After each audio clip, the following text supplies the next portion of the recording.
नमस्कार दोस्तों। आज हम एक विशेष प्रकार के मुद्दे पर बात कर रहे हैं और ये है राजस्थान में होने वाली सीईटी परीक्षा। दोस्तों, पिछली बार जब सीईटी का एग्ज़ाम हुआ था उस समय बहुत सारे विद्यार्थियों ने इसको सीरियस नहीं लिया और इस तरह से उन्होंने लिया कि शायद वो लोग बेहतर तरीके से तैयारी नहीं कर पाए।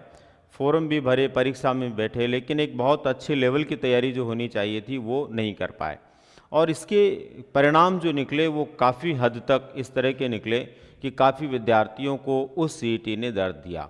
दरअसल बहुत सारी वैकेंसीज जो है निकाली गई और बहुत सारी वैकेंसीज निकाल करके सीईटी के माध्यम से भर्ती की गई, लेकिन जिन लोगों ने सीरियस होकर के एग्ज़ाम नहीं दिया वो उन भर्तियों से वंचित रह गए। तो अब की बार आप लोगों को सबसे पहले तो इस बात के लिए कमर कस लेनी चाहिए कि आप लोगों को सीईटी को बहुत मन से लेना है और सीईटी की तैयारी करते समय आपके मन और मस्तिष्क में ये बात होनी चाहिए कि आप निश्चित रूप से कंपटीशन के उस लेवल को पार कर रहे हैं जो आपको बहुत सारी भर्तियों के दरवाजे खोलने वाला है। यानी बहुत सारे भर्तियों के जो द्वार हैं वो यहाँ से शुरू होने वाले हैं, पहले भी ऐसा वार आगे भी होने वाला है। तो यहाँ पर सीईटी इस बार कब होनी है इसको लेकर के हम बात करेंगे और कुछ खास बदलाव इसके अंदर किए गए उसको लेकर के हम बात करेंगे और एक बात और हम करेंगे, सीईटी की सार्थकता क्या है। दोस्तों, जैसे कि आपको पता है समय के साथ में एक बड़ी संख्या में लोग जो है वो बेरोजगारी के साथ ही किसी रोज़गार की तलाश में होते हैं और जब वे लोग रोज़गार की तलाश में होते हैं और उनके लिए कोई एग्ज़ाम होता है तो उस एग्ज़ाम के अंदर कई बार एक बड़ी संख्या में लोग जब बैठते हैं तो उनमें से योग्य लोगों की छँटनी करना थोड़ा मुश्किल काम होता है। इस वजह से सीईटी परीक्षा एक ऐसा आधार है जो प्रारंभिक पात्रता को सिद्ध करती है और उस प्रारंभिक पात्रता के आधार पर पात्र व्यक्तियों को जब मुख्य परीक्षा में या जो वास्तविक रूप से चयन परीक्षा है उसमें बैठने का अवसर मिलता है तो उन योग्य व्यक्तियों में से बेहतरीन लोगों की छँटनी हो पाती है, जिनमें से आप भी एक बेहतरीन व्यक्ति हो सकते हैं। ऐसी स्थिति में हम लोगों को हम कितने बेहतर हैं, कितने सफल व्यक्तित्व हैं या हम किसी भी प्रकार के कर्मचारी के रूप में जहां किसी का चयन हो रहा है वहां पर हम कितने योग्य हैं, इसको साबित करने के लिए आप लोगों को बहुत ही मन के साथ में इस परीक्षा को लेना चाहिए और इस बार तो कम से कम आप सभी को पूरे मन के साथ में इसकी तैयारी में जुट जाना चाहिए और वो भी अभी से। दोस्तों, कुछ खास बातें इसके लिए हम करते हैं। सबसे पहले तो सीईटी 2024 जो है एक विशेष बदलाव के साथ में दोस्तों आ चुकी है आपके सामने। विशेष बदलाव क्या है ये भी हम बात करेंगे, पहले और अब में क्या अंतर हुआ ये हम बात करने वाले हैं। उससे पहले हम इस बात को देख लें कि ये दो स्तर की हमारे यहाँ पर होती है दोस्तों। एक जो होती है वो स्नातक स्तर की होती है जिसके अंदर ग्रेजुएट व्यक्ति जो भी होता है वो ही बैठ सकता है। इसके लिए संभावित परीक्षा की जो तिथि है वो सितंबर 2024 तय की गई है, यानी सितंबर 2024 में इसकी परीक्षा होने की पूरी संभावनाएं तय कर दी गई है। इसके बाद में 12वीं स्तर की जो है उसके लिए अक्टूबर 2024 के लिए तिथि जो है तय की गई है कि अक्टूबर 2024 में सीईटी एग्ज़ाम हो जाएगा। आयु की यदि हम बात करें दोस्तों तो आपकी आयु 18 वर्ष या उससे अधिक होनी चाहिए। कम से कम 18 वर्ष आयु वर्ग के जो व्यक्ति हैं या उससे ज़्यादा आयु वर्ग के व्यक्ति हैं वो इसके लिए आवेदन कर सकते हैं। ये भी इसके अंदर फाइनल किया गया है।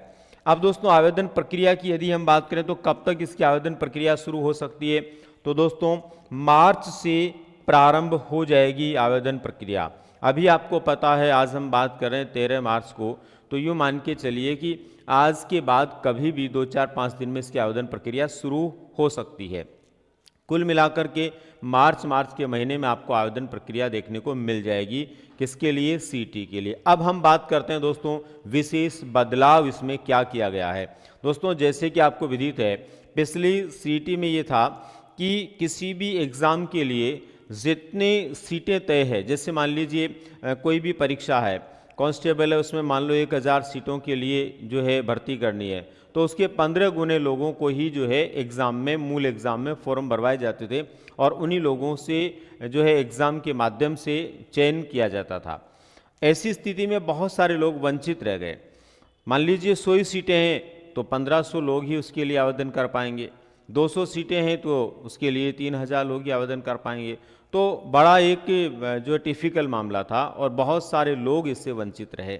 ऐसी स्थिति में एक बड़ा बदलाव इस बार जो किया जा रहा है वो ये है कि अब योग्य या पास आउट उस व्यक्ति को मान लिया जाएगा जो 40% या उससे ज़्यादा अंक प्राप्त कर लेता है, यानी 40% अंक प्राप्त करने वाले को इसके लिए योग्य मान लेंगे। जैसे आपने देखा होगा अध्यापक पात्रता परीक्षा होती है, उसके अंदर एक निश्चित स्कोर तक नंबर लाने पर आपको उसमें पात्र घोषित कर दिया जाता है और फिर आप शिक्षक भर्ती के लिए बैठ सकते हैं। ऐसे ही यहाँ पर भी अब एक निश्चित जो है 40% अंक लाने के बाद आप योग्य होंगे आगे की किसी भी परीक्षा में बैठने के लिए, जो परीक्षा सीईटी के दायरे में आएगी या सीईटी के दायरे से भर्ती होगी, तो वहाँ के लिए आप अब जो है आवेदन कर पाएंगे। तो ये एक बहुत अच्छा बदलाव इसमें किया गया है। पहले 15 गुणक का जो एक निर्णय था वो बिल्कुल भी ठीक नहीं था, उचित नहीं था, अब ये एकदम अच्छा किया गया है। दूसरा, वैधता की बात करें दोस्तों, तो पहले वैधता इसकी 1 वर्ष की थी, यानी एक बार में सीईटी हो गई तो 1 साल काम करेगी, उसके बाद वो खत्म हो जाएगी। लेकिन अब जो है लगभग 4 वर्ष तक इसकी वैधता रहने वाली है। हालांकि सीईटी के लिए ऐसा कहा गया कि प्रतिवर्ष सीईटी होगी, जैसे इस बार 24 में भी होगी, 25, 26 हर वर्ष होगी। नए लोग जो सीईटी पास नहीं हो पाएंगे या नए लोग जो 12वीं ग्रेजुएशन के बाद में करना चाहेंगे उनके लिए तो हर वर्ष होनी है, लेकिन एक बार जो सीईटी पास कर लेगा वो 4 साल तक उसके लिए काम आएगी। जैसे इस बार जो पास करेगा वो अगले 4 सालों तक होने वाली भर्तियों में योग्य माना जाएगा, उन भर्तियों के लिए वो आवेदन कर पाएगा। तो ये बड़ा बदलाव है और ये विद्यार्थी हित में है, जो बहुत ही पॉजिटिव और सकारात्मक एनर्जी आपको देने वाला है। अब इसके बाद बात आती है दोस्तों कि आप लोगों को जो है इसकी तैयारी में क्या क्या पढ़ना होगा। तो देखिए, मोटे तौर पर आपका पाठ्यक्रम ये है, विस्तृत पाठ्यक्रम आप जो है वेबसाइट पर देख सकते हैं, जो हमारे कर्मचारी चयन बोर्ड के द्वारा ये एग्ज़ाम करवाया जाता है सीईटी का, उसके माध्यम से सामान्य रूप से क्या क्या आपको पढ़ना है। जो पहली बार इसमें बैठ रहे हैं उनको ध्यान रखना दोस्तों, इसमें गणित से संबंधित प्रश्न आते हैं, इसमें रीजनिंग से संबंधित प्रश्न आते हैं, अंग्रेजी, हिंदी और जनरल साइंस, यानी देखिए सामान्य प्रकार की परीक्षाओं में जो भी विषय पूछे जाते हैं 8-10 विषय, वो सारे विषय इसमें शामिल किए गए हैं। तो इसमें आपको मैथ्स, रीजनिंग, इंग्लिश, हिंदी और जनरल साइंस, इसको बहुत अच्छे से तैयार करने की ज़रूरत है। और इनका लेवल जो होता है वो स्नातक वालों का थोड़ा बड़ा होता है, टफ होता है, हाई होता है, वहीं पर जो 12वीं वाले होते हैं उनका थोड़ा उनके लेवल से कम होता है। इसके बाद में कंप्यूटर का भी ज्ञान इसके अंदर आपको पूछा जाना है। और जीके की यदि हम बात करें दोस्तों, तो 3 तरह का जीके आपको इसमें पूछा जाता है, जिसमें आपको राजस्थान जीके के प्रश्न पूछे जा सकते हैं, इसमें आपको इंडिया जीके के और समसामयिकी के, यानी कि राजस्थान जीके, इंडिया जीके और इसके बाद में जो है समसामयिकी, करंट अफेयर्स, तीनों प्रकार के जीके के प्रश्न इसमें आने वाले हैं। तो कुल मिलाकर के दोस्तों 8 से 10 प्रकार के विषय इसमें हैं, जिन विषयों से आपको प्रश्न पूछे जाएंगे।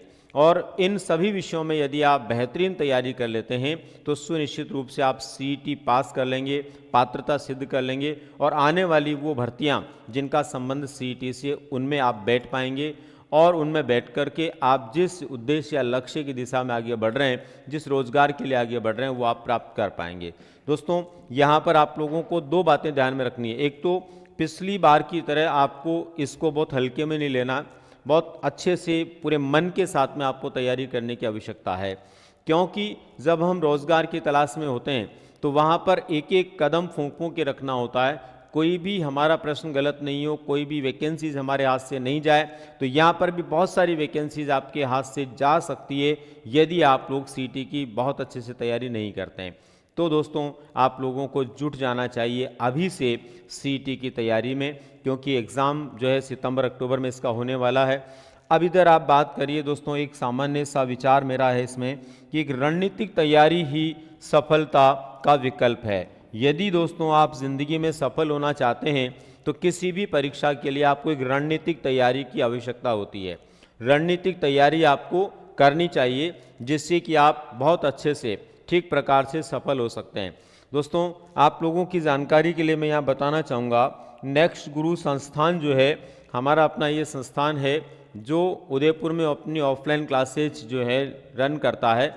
हम लोग सामान्य रूप से केवल शिक्षक भर्ती के लिए काम करते हैं, लेकिन मैं सीईटी के विद्यार्थियों के लिए आपको बता देना चाहता हूं कि सीईटी के लिए आपका ग्रेजुएशन लेवल का जो पाठ्यक्रम है उसके अकॉर्डिंग और 12वीं लेवल का पाठ्यक्रम है उसके अकॉर्डिंग यूट्यूब के माध्यम से सभी महत्वपूर्ण क्लासेस हम बहुत जल्द लाने वाले हैं। यानी सीईटी की तैयारी करने वाले सभी विद्यार्थियों के लिए एक संपूर्ण पाठ्यक्रम, जिसमें आप लोगों को ग्रेजुएशन और 12वीं दोनों लेवल के लोगों को पढ़ने के लिए सुअवसर मिलेगा, जो यहाँ यूट्यूब पर आपको निःशुल्क मिलने वाला है। इसलिए यदि आप सीईटी की तैयारी कर रहे हैं तो आप हमारे इस चैनल को सब्सक्राइब कर लें।